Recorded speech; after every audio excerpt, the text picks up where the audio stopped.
Oxygen is actually a project I've got in mind for quite a while when I did it, by trying to create a kind of bridge between the pure experimental music I was studying, and I was as a student following the course of the Research Music Center in Paris, headed by Pierre Schaeffer, who is really the guy who invented the idea of musique concrète and the idea of the fact that music is not made of notes or solfeggio only, but also and mainly made of sounds.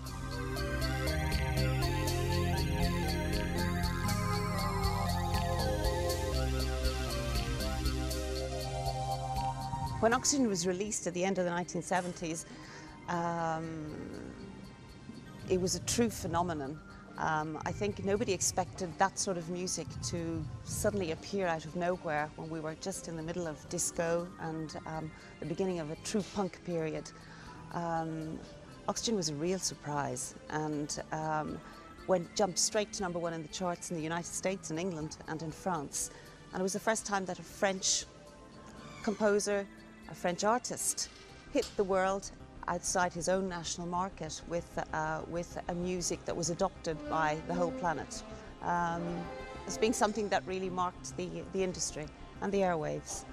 Oxygen has sold 12 million albums since its release, and it's considered as a phenomenon that hit the world.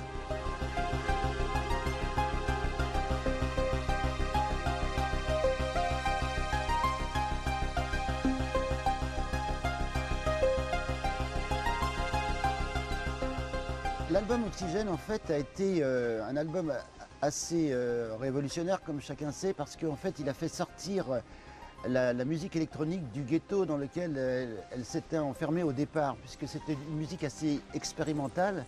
Et moi, ce qui m'a plu dans Oxygène, c'est que cela faisait passer de l'autre côté de la barrière. On sortait de bruit pour faire une musique cohérente et accessible à tous. C'était ça la grande force d'Oxygène. Oxygen is really the mixture, a bridge between, I would say, experimental music and pop music.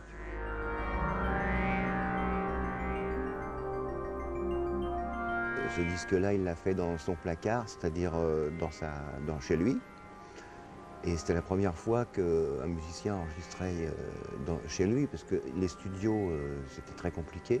It's a homemade album. It has been made with probably one of the first home studio ever made, at a time where music was always done in recording studios, but not at home. And I did the music with all these instruments around me. I mean, this is the mythology of electronic music. We are talking a lot of mythological instruments in classical music, such as Stradivarius and Bösendorfer or Steinway. In rock music, with the famous guitars, legendary guitars such as the Les Paul Gibson or Telecaster, Stratocaster from Fender. But with electronic music, these are the Fenders or the Stradivarius of electronic music, such as the Moog or the VCS3 or the ARP 2600, 2500. I mean, these instruments are really rarities, and they're like Rolls-Royce or Ferraris of electronic music. The instruments I used for doing Oxygen were those instruments around me. But I did this music all by myself, by overdubbing and re-recording. But obviously for the live performance, I would need 8 hands for the 8 tracks. So the reason why that we are 4 on stage, and we have 4 times more instruments than what I needed at the time.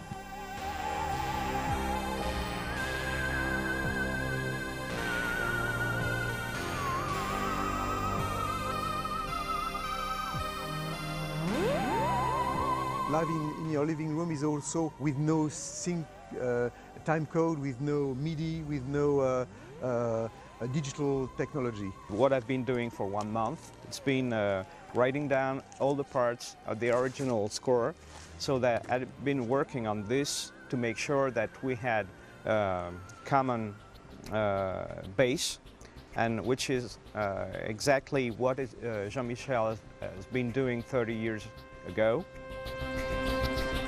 Jean-Michel a une façon très poétique d'aborder la musique et c'est comme ça qu'il travaille, par la poésie. C'est pas technique du tout, ça peut paraître technique avec tous les instruments. He knows where it's going, and at times it's a little difficult to follow, but we have first to listen to what he's asking, and usually is right.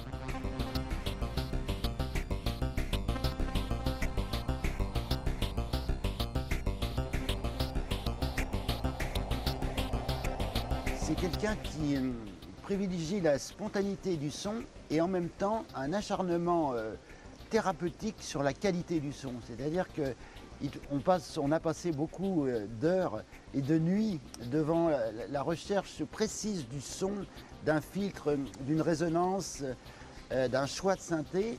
Et le gros problème, c'est que Jean-Michel s'attache beaucoup à garder la spontanéité du jeu. Donc il faut arriver à mêler cette espèce de travail un peu de laboratoire du son avec toute la sensibilité d'un musicien. Et c'est là-dedans que je me sens assez complice de Jean-Michel. Ben, au lieu de me dire fais un accord de sol mineur ou un machin, il va me raconter une histoire, c'est une approche très poétique. Je sais pas comment expliquer ça. The cover also of the album was also quite provocative with this skull inside the earth. It was quite a strong image showing and illustrating the risks and the danger we are developing around, towards the planet if we are not taking care of it.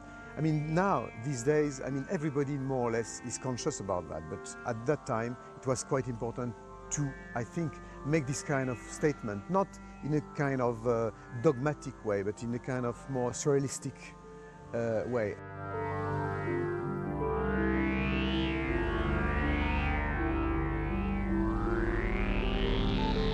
The idea of live in your living room is actually to do a live concert, but with no proper live audience, but the audience is yourself. The audience is the people in their living rooms experimenting the music and also the visual.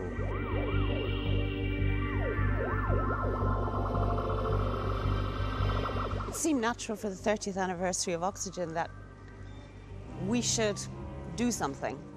And Jean-Michel being quite in tune with technology and wanted to present Oxygen in a very personal fashion. It's the first live performance filmed in 3D, in stereoscopy, where you have the image that can go and come into your living room. I mean, escaping from the screen, literally. And the decision to re-record Oxygen and to interpret it live and film it in 3D was Jean-Michel's way of actually sharing it on a more personal point of view. It was a bit of a challenge to actually come and try and do this in 3D, but I think the result has been spectacular. Probably shares it with a new generation of an audience who hasn't heard that music.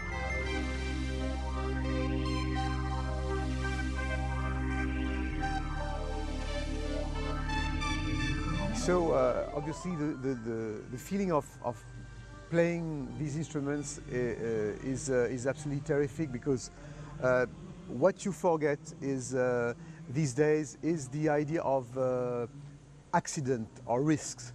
I mean, with computers these days you have no risk anymore. I mean, everything can be pre-organized, planned, and then you have minimum of risks for obviously also to optimize the result. But with those instruments, actually everything can happen. And you know, I always like the idea that it's from accidents that creation and creativity and ideas happen.